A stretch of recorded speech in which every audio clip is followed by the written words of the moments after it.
Hi. Thank you so much for being with us today. We are going to back to Candidate Corner, and we've got a couple of candidates that we're going to be interviewing for some upcoming elections.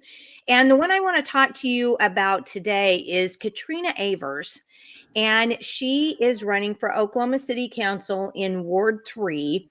And it kind of that whole election got my attention because of some things that are going on that we'll talk about in just a second. But I'd like to introduce you to Katrina. And so, Katrina, introduce yourself. Hi. Well, you did a great job starting it out. My name's Katrina Avers. I'm running for Oklahoma City Council, Ward 3.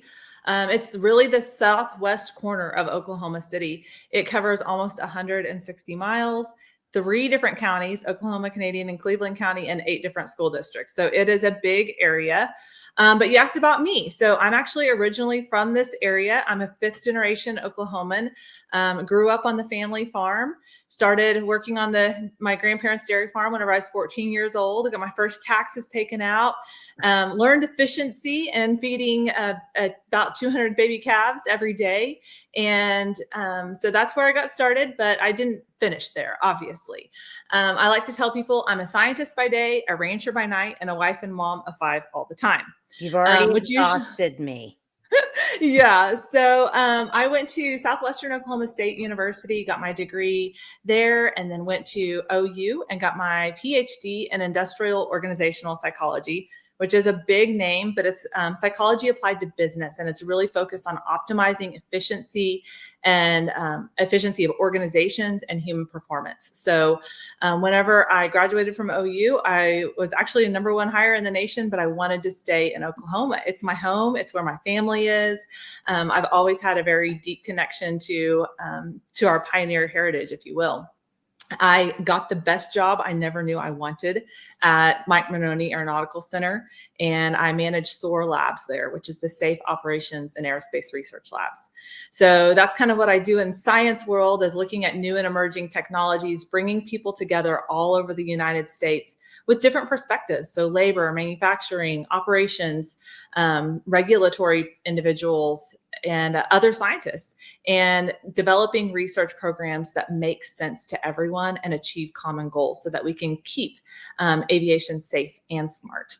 And so that's kind of my scientist piece. You know, obviously I could probably go on about that for hours. Yeah. No kidding. But yeah. So I like to say, though, that skill set of bringing people together under a common goal is one of the reasons I think, hey, this can work in Ward 3. We're big, we're burly, we're spread out, we're very diverse. We have different perspectives, different needs, but we can come together under a common goal to make sure our voice is heard and we are clearly represented. And in agricultural world, I didn't give up on it whenever I left the dairy farm and went to college. We came back and married my husband, who I've been married to for almost 20 years now. He's a police officer. And so we've been living life, living the dream together. We started our own little farm so we could teach our kids how to work with their hands and how to work with their mind. That's something that I got to do as a kid. And you really feel like you can do anything if you can work with your hands and work with your mind. There are no limits. And so I think that mentality, that approach to problems is a lifelong enabler for success. And then that really led my husband and I into building small business together. So we've learned how to build a business from the ground up. Goodness. How to vision, how to problem solve, how to adapt, how to develop plans and execute them, and then revise if things aren't working right.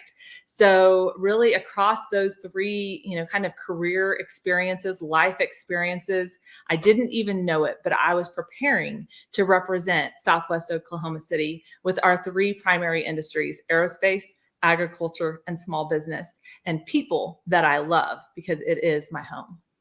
Well, and I think we forgot to say that the airport is in your ward. Yes, it is. So Will we actually Rogers 2 is right in airports. your backyard.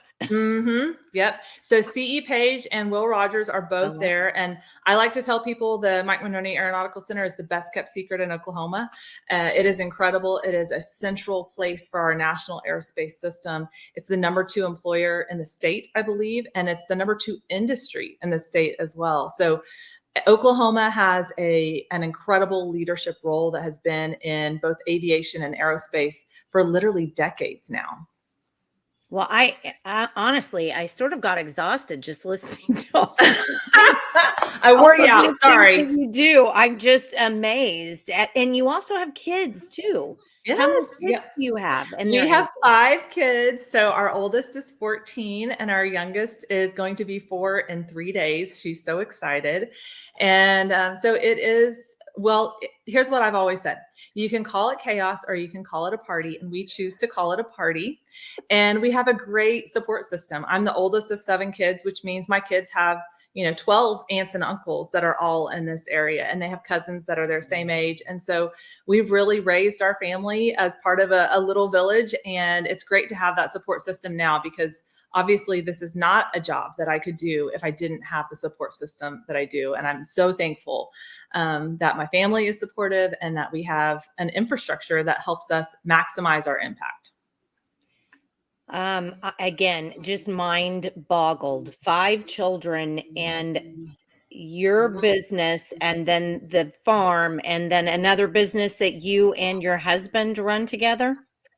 So we both have our day jobs. So that's where I'm a scientist and he's a police officer, and then we ranch in the evenings and on the weekends, which is actually how almost 80% of farmers have full-time jobs off Yeah. of the ranch, because of the cycle of farming and the risks associated with it. And that extra or outside income is really part of the whole family cycle. And then our business together. So we've been able to build that and grow it, and really reinvest in our community. And that, whenever it's something that you love, even if it is work, it doesn't feel the same. Yeah. Just like a hobby, right? You could say, well, playing tennis is a workout and I'm so tired after doing it. But if it's something that you love and you're enjoying it, then you focus on that piece of it. And so Right. there are days absolutely where we get tired and we're like, oh my goodness, this is a lot. But when you're doing what you love and loving what you do, it doesn't feel like work. Well, I was just out there recently. I obviously live way across on the other side of town. But I was just in your ward recently. I have 2 friends who live over there.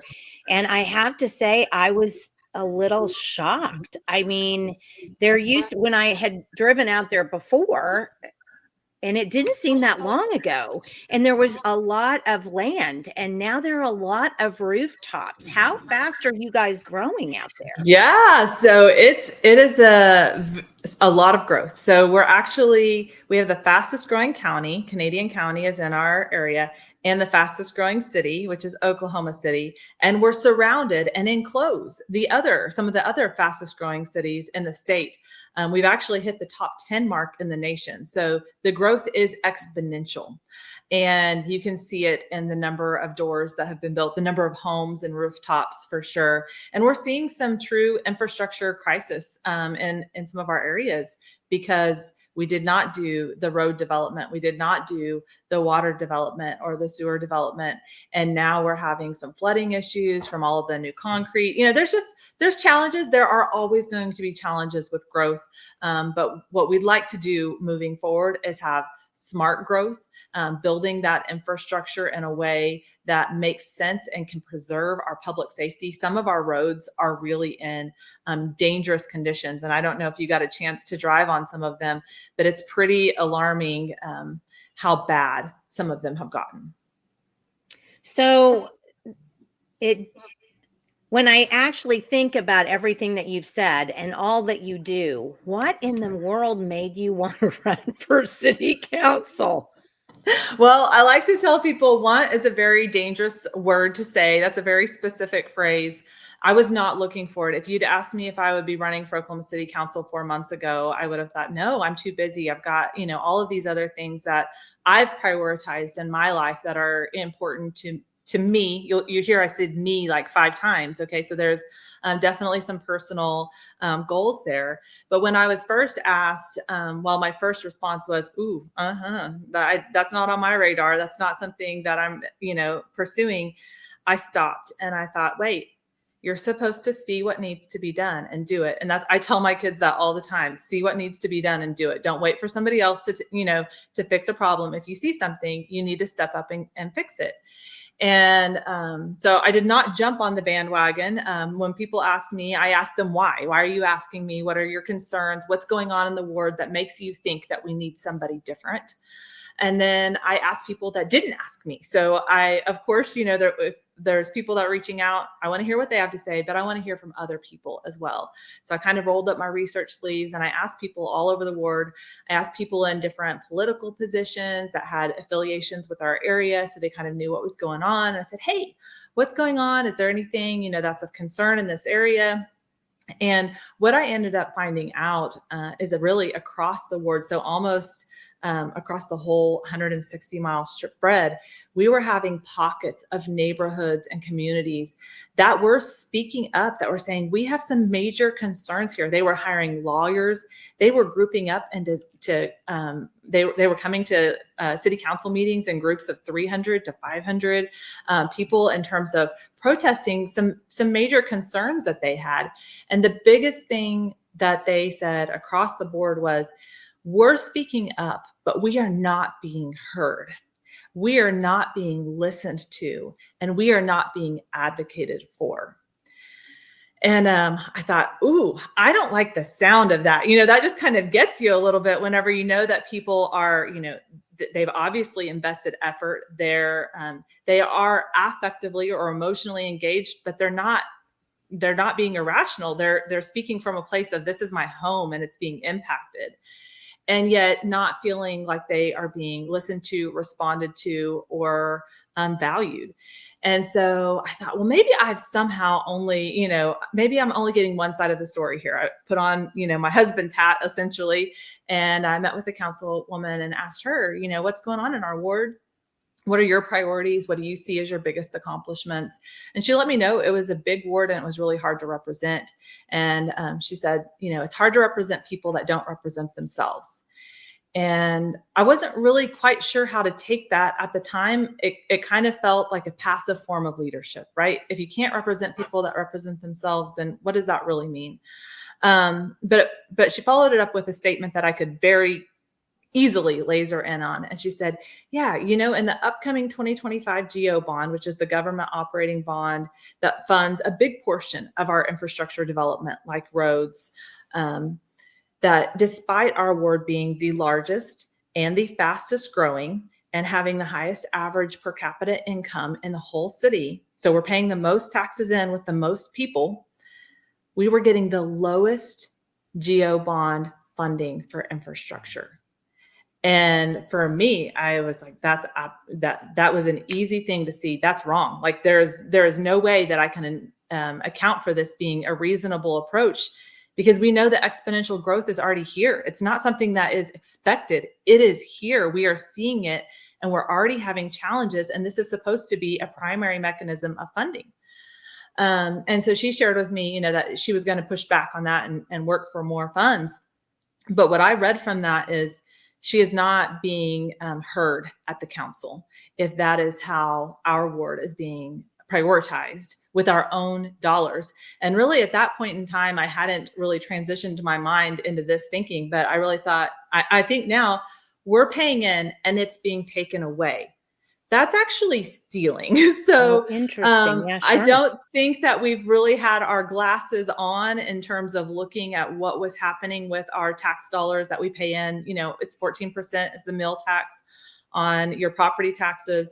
And then in addition to that, we have our operating bond that we're paying into, those funds have been being reallocated not to other parts within, not other parts within the ward, but other parts of the city.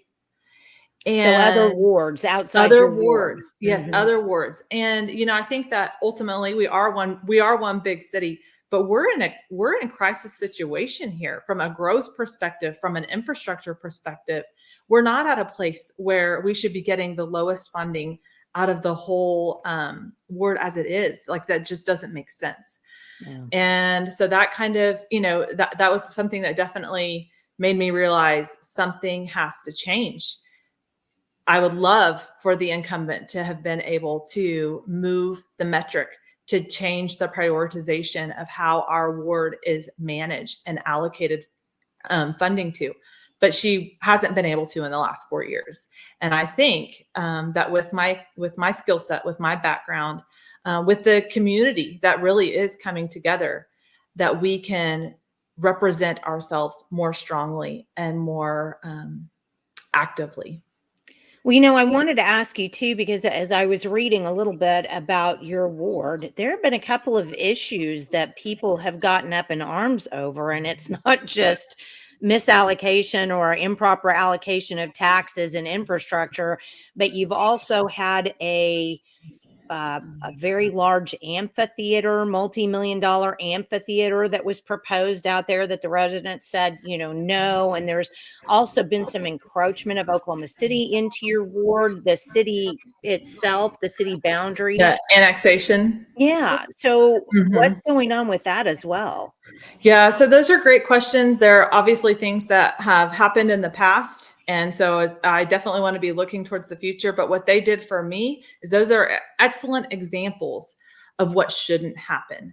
And there's actually more than those that you mentioned that were big deals and that have either gotten turned around or didn't get turned around. So the amphitheater ended up being canceled, or it didn't happen, right? The rezoning didn't happen. But what I saw there was neighbors being pitted against neighbors and a lack of involvement of our city council representation until the very end. What I would like to see, and this is, for me, this is a smart approach. This is how I approach our scientific projects where we have people with different perspectives, is you bring people together at the beginning. You talk about what makes sense and what could work and what are people looking for. You create a space for conversation and identifying where are the problems and what can solutions look like. My goal would be to never get to that point where people are in fear of what is going to happen to their home or their neighborhood, and that we have early and frequent conversation and we treat our businesses and our residents as community members that really are working towards a common goal. And I think that hasn't happened in the past, but it needs to happen in the future. And if that had happened early on, we would not have gotten to the point that we did in either of those situations. If you had anything that popped into your head, is it the taxation issue that you think is the biggest problem? Do you think it's the kind of the separation maybe of the people, not coming together? What do you think? So I think that we have a combination issue. So I think we have an issue with our tax dollars that we've paid in not staying here. That's a problem. Financially, operationally, logistically, that's a problem. I think it has been able to continue to be a problem because as a ward, we are so spread out, so diverse, have really different needs and goals as you break it down into areas. And so what we've seen is localized groups or localized almost districts. If you're thinking about the heart of Oklahoma City, we have districts. We don't have that out here other than school districts. But I think that because we were not able to come together collectively, we didn't have the power and the strength in our voice to really have a good seat at the table. And I think that we are developing that now. I know that it's not me. It is, this was driven by the people. It was driven by an ask from people. And as we have, run this campaign, we have literally have volunteers from all over the ward. So we have communities across each of these areas, and they're coming together saying, hey, we want someone that listens to us. We want someone that is thinking smart for our community. We want someone that is reinvesting our tax dollars into areas that we have crisis needs for, and not just dealing with the present problems, but thinking about the future. Thinking about 18 months, which is really a short-term future, and thinking about 10 years from now. What is it going to look like? What are our goals as a community? And I don't think that has been happening, and I think that people are ready for it. Well, I wanted to bring up something for you. I'm going to throw something in here so I received this from a mutual friend today. And I love my ugly pictures on Facebook. It cracks me up. I'm the worst selfie taker of all times. Well, I think the thing that bothered me is that this is a city council race, and I'm not Mhm. trying to minimize that. So please don't feel like that's what I'm trying to do, No, but I'm I trying totally to say that it's understand. not a statewide race. Mhm. And it really shocked me that there would be this kind of thing happening in a two-person city council race in Oklahoma City. I And know. this particular piece that was put out, hide your wallet, Dr. Katrina Avers is running for city council, and then they go on to accuse you of not paying your taxes. So do you have anything to say about that? I just have to laugh at the ridiculousness of it, to be honest. I know you can get really mad or you can just be like, that is just so ridiculous. I encourage people, and that's one of the things that's been foundational to my campaign is do your research. Don't just trust me, do your research. I will try to give you resources, citations, so you can go and check it yourself. Check the county records, check the state records, check the federal records. I pay my taxes. I've been a good citizen, and it's just it's been so interesting to me because a smear campaign like this actually started the week I filed, which is crazy. But it was interesting to me right out of the gate to see how pieces of information are twisted and manipulated to try to trigger decision making. The thing is, I know that I'm an Oklahoma girl with an Oklahoma heart, and I know our Oklahomans are smart, we're hardworking, and we can figure stuff out. And this kind of stuff is not going to fly with my neighbors. It's not going to fly with the people that know me. And really, it's just downright ridiculous to see that people are stooping so low to make up stories, to try to create a narrative, to try to sway people's judgment. And they've got all the money in the world. You know, we're running a grassroots campaign. My incumbent had $100,000 in her account before the mayor and some of the council members hosted a special fundraiser for her last week. So I don't even know what she has now. But I just Well, feel it's like I've got to be interesting. doing something right. It's interesting that you say that. So after I received this, I went back and I looked, and you can flip it over and see where it comes from. And this particular piece that came in the mail actually is a dark money piece. It was Mm. actually put together by people who did not want anybody to know who was spending money on this. And they sent it out. And so I went back because I've studied dark money in Oklahoma and kind Mm. of the trails that they go through. And I just wanted to point out a couple of things while while I've got you here.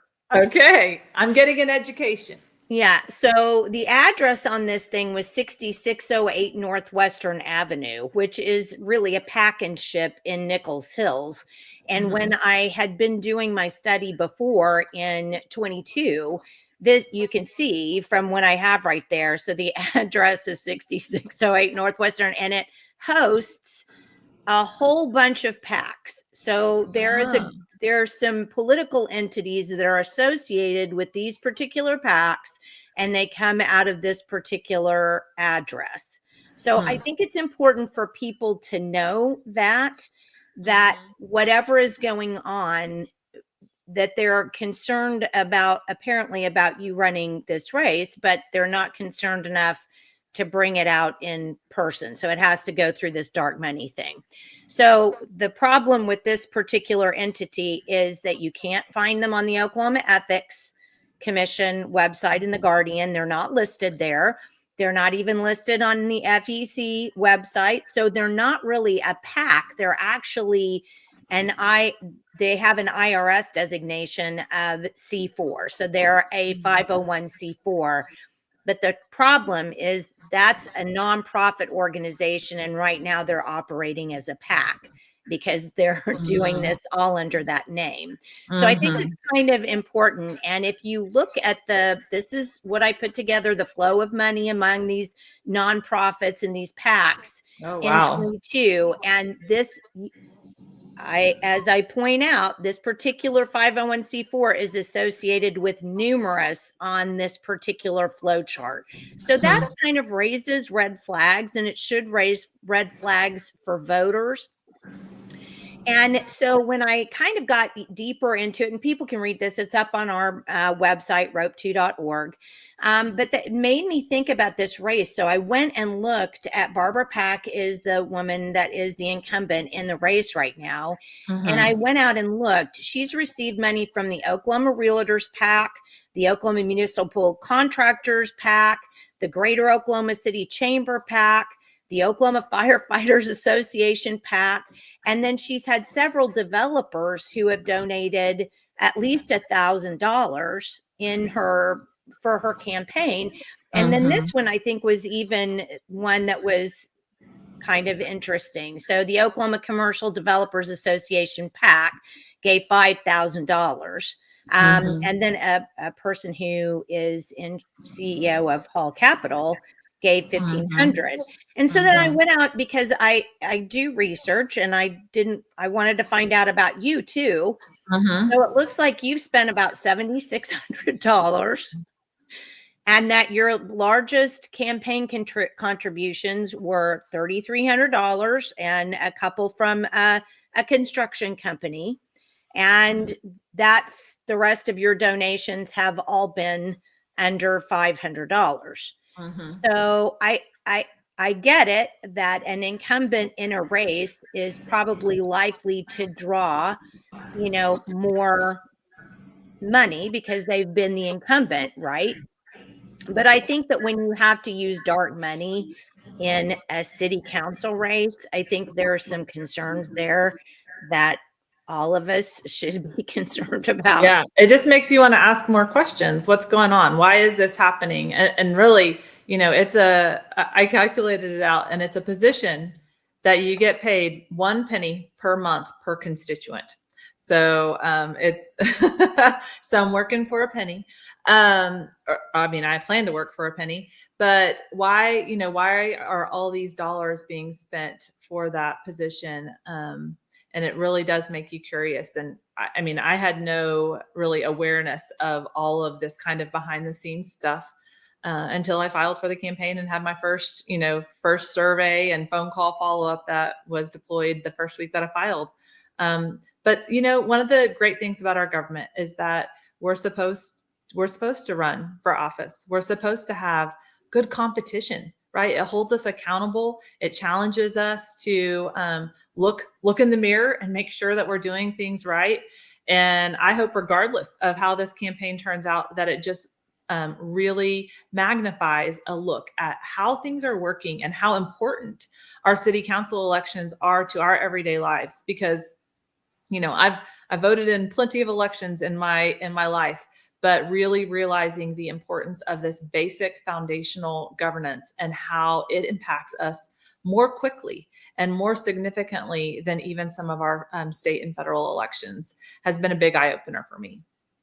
I think I am a person who has always said, you're right outside your back door is what you can control. And we all like to think about voting for president, but really the thing that is the most important to your life is whatever is outside your back door, wherever your house sits. So I completely understand the feeling and the desire to want to have some impact on that. And I think it's laudable. So I really, anything else before we get off of here? Well, we're really close to election day. So early voting started today and tomorrow at the county offices. So we have 3 counties. So depending on which county you live in, the big election day. And so that's what I've done, Jenny, is, hey, let's stop treating this like it's a non-important election day. It's, smushed in between the holidays and May, but it's the big election day. And not turning out for this election, you are making a choice, and a choice of inaction means you're good with how our roads are. It means you're good with how things have been managed. You're good with not getting responded to whenever you have issues. And I think that that's really, what ultimately drove this campaign is I want to listen, I want to hear, and I want to help us fix our problems. And we've got to do that together. It doesn't just happen with me saying yes. It happens to all of us saying yes on the ballot box on February 11th. All right. Well, Katrina, thank you so much. It was a pleasure to meet you. I'm so You happy to meet too. you. And thank you so much for talking with me today.